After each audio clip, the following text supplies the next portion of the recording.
Welcome to district exam. दोस्तों good morning everyone. आज है 14 जून 2022। आज हम बात करेंगे 14 जून से रिलेटेड जितने भी करंट अफेयर के क्वेश्चन होंगे उन सभी क्वेश्चन आंसर की। ये आपके वो क्वेश्चन आंसर हैं जो आपके आने वाले हर कंपटीशन एग्जाम में आपकी हेल्प करेंगे और इन क्वेश्चंस की पीडीएफ आप हमारे फेसबुक पेज, इंस्टाग्राम पेज और टेलीग्राम ग्रुप से ले सकते हो, जिसकी लिंक मैंने वीडियो के डिस्क्रिप्शन में डाल रखी है। और दोस्तों मैं आपको बता दूं कि मैं वीडियो के लास्ट में आपसे क्वेश्चन ही पूछूंगा जिसका आंसर आपको कमेंट बॉक्स में देना है और उसका आंसर मैं आने वाली वीडियो में क्लियर कर दूंगा। और दोस्तों अगर आप हमारे चैनल पर नए हैं तो प्लीज़ अपने चैनल को सब्सक्राइब कर लीजिएगा, जिससे कि आपका करंट अफेयर सबसे पहले आपके पास पहुंचे। तो चलिए बिना टाइम वेस्ट किए आज की वीडियो की शुरुआत करते हैं। तो आज का पहला प्रश्न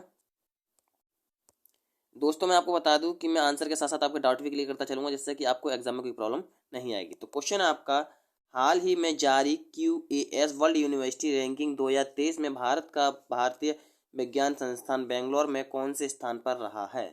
तो हाल ही में जारी किए गए QAS वर्ल्ड यूनिवर्सिटी रैंकिंग 2023 में भारत का भारतीय वैज्ञानिक संस्थान बेंगलोर 2022 रैंकिंग के बाद 31 स्थान प्राप्त हुए हैं और वह बेंगलोर का स्थान 155वें कौन से स्थान पर 155वें स्थान पर रहा है। जबकि इस रैंकिंग में अमेरिका के मैसाचुसेट्स इंस्टीट्यूट ऑफ टेक्नोलॉजी ने पहला और उसके बाद यूके के कैम्ब्रिज विश्वविद्यालय और स्टैनफोर्ड यूनिवर्सिटी को स्थान मिला है। इसीलिए इसका राइट आंसर दोस्तों 155वें है।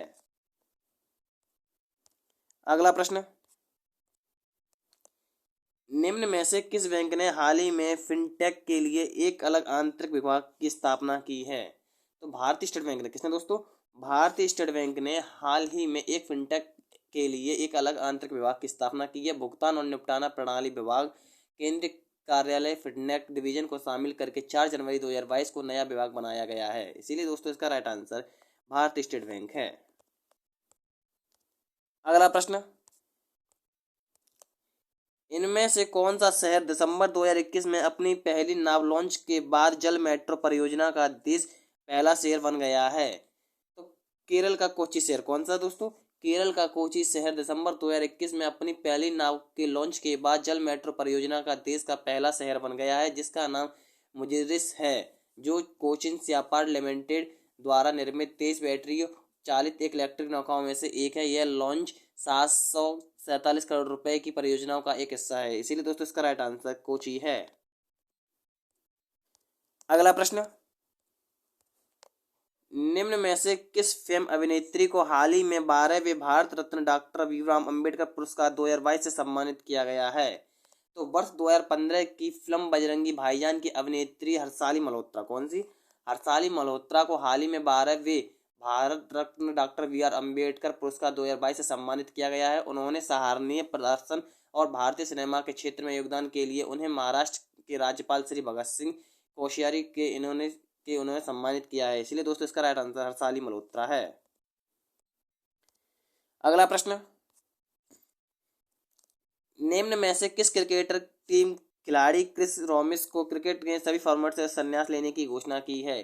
दक्षिण अफ्रीका क्रिकेट टीम कौन सी दोस्तों, दक्षिण अफ्रीका क्रिकेट टीम के होनहार खिलाड़ी खिलाड़ी क्रिस मॉरिस ने हाल ही में क्रिकेट के सभी फॉर्मेटों से संन्यास लेने की घोषणा की है। इन्होंने दक्षिण अफ्रीका के लिए टेस्ट 4 टेस्ट मैच खेले थे और 42 वनडे मैच खेले थे और 23 T20 अंतर्राष्ट्रीय मैच खेले हैं। बल्लेबाजी में मॉरिस ने वनडे में क्रमशः 467 और T20 में 133 रन बनाए हैं। इसीलिए दोस्तों इसका राइट आंसर दक्षिण अफ्रीका क्रिकेट टीम है। अगला प्रश्न, वर्ष 2021 के लिए समय पर प्रदर्शन के लिए एक नई चेन्नई अंतर्राष्ट्रीय हवाई अड्डा को वैश्विक सूची में कौन सा स्थान पर रहा है।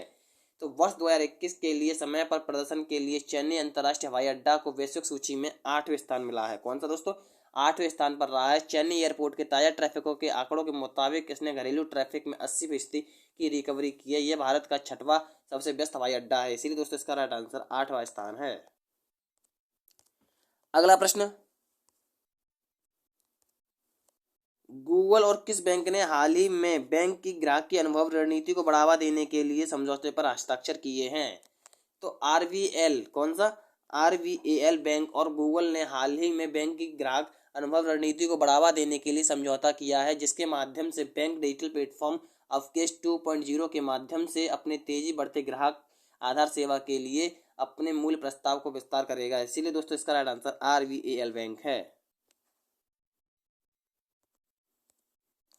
अगला प्रश्न, हैनेल पासपोर्ट इंडेक्स के द्वारा जारी की गई 2022 की पहली तिमाही के लिए शक्तिशाली एयरपोर्ट की सूची में जापान के साथ किस देश के पासपोर्ट पहले स्थान पर रहा है?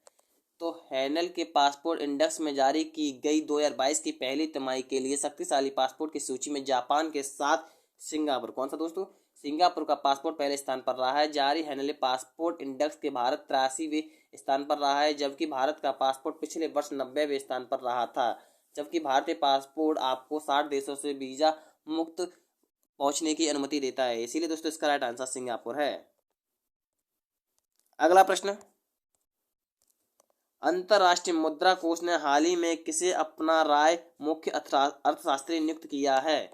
तो अंतर्राष्ट्रीय मुद्रा कोष ने हाल ही में पियरे ओलिवियर गोरीचंस को अपना नया मुख्य अर्थशास्त्री नियुक्त किया है। वे गीता गोपीनाथ का स्थान लेंगे। पियरे ओलिवियर गोरीचंस वर्तमान में कैलिफोर्निया विश्वविद्यालय के constellation centre for international business and policy के निदेशक हैं, इसीलिए दोस्तों इसका राइट आंसर पियरे ओलिवियर गोरीचंस है।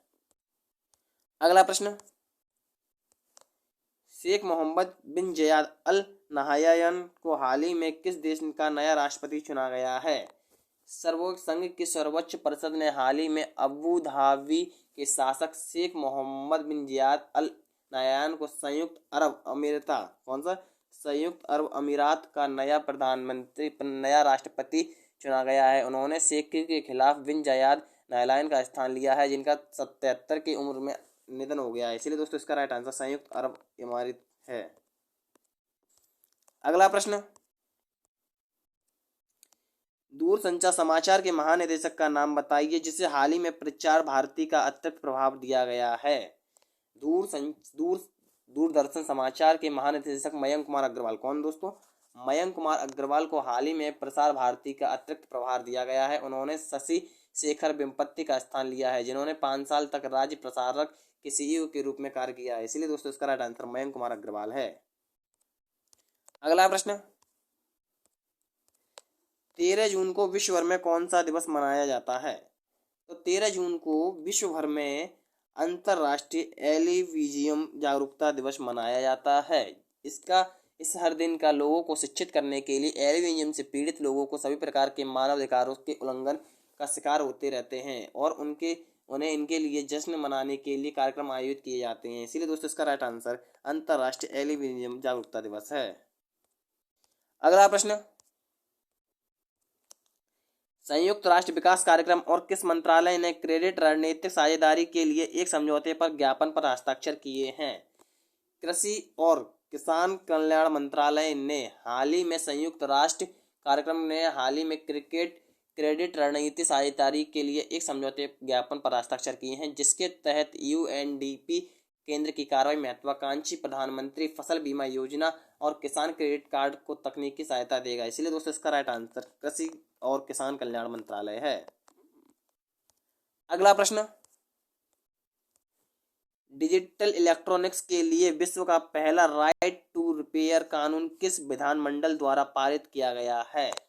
न्यूयॉर्क राज्य के विधानमंडल, कौन से? न्यूयॉर्क राज्य के विधानमंडल ने हाल ही में डिजिटल इलेक्ट्रॉनिक्स के लिए विश्व का पहला राइट टू रिपेयर कानून पारित किया गया है। डिजिटल इलेक्ट्रॉनिक्स निर्माताओं द्वारा ग्राहकों को स्वतंत्र मरम्मत व्यवसायों के लिए पुर्जे उपकरण सूचना और सॉफ्टवेयर उपलब्ध कराने के लिए यह बिल जरूरी होगा, इसीलिए दोस्तों इसका राइट आंसर न्यूयॉर्क विधानमंडल है।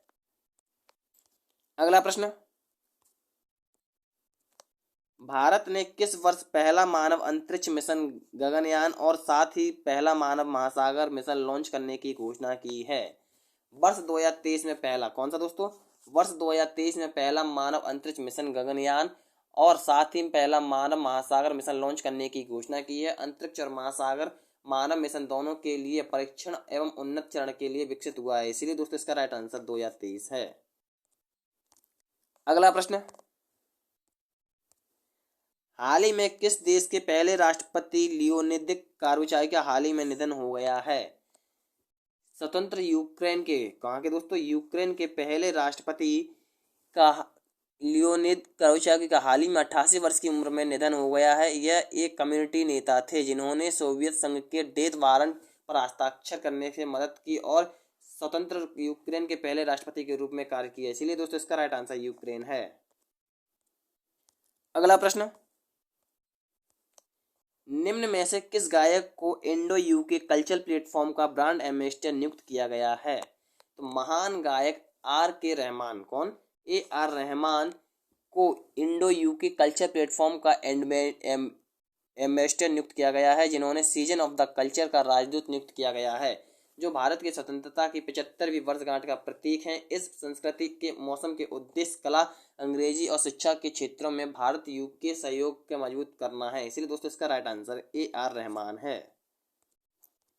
अगला प्रश्न, दोस्तों ये वही प्रश्न है जैसा मैंने आपसे बोला था कि वीडियो के लास्ट में आपसे क्वेश्चन पूछूंगा, तो ये वही क्वेश्चन है जिसका आंसर आपको कमेंट बॉक्स में देना है। तो क्वेश्चन है आपका, निम्न में से किस अंतरराष्ट्रीय संगठन के प्रबंधक निदेशक क्रिस्टालिना जॉर्जिया का कृष्ण श्रीनिवासन को एशिया प्रशांत विभाग के प्रमुख नियुक्त किया गया है? दोस्तों इसका राइट आंसर आपको कमेंट बॉक्स में देना है और इसका आंसर मैं आने वाली वीडियो में क्लियर कर दूंगा। और दोस्तों अगर अभी तक आपने अपना यूट्यूब चैनल सब्सक्राइब नहीं किया है तो प्लीज़ अपने यूट्यूब चैनल को सब्सक्राइब करें, जिससे कि आपका करंट अफेयर सबसे पहले आपके पास पहुंचे। Thank you guys.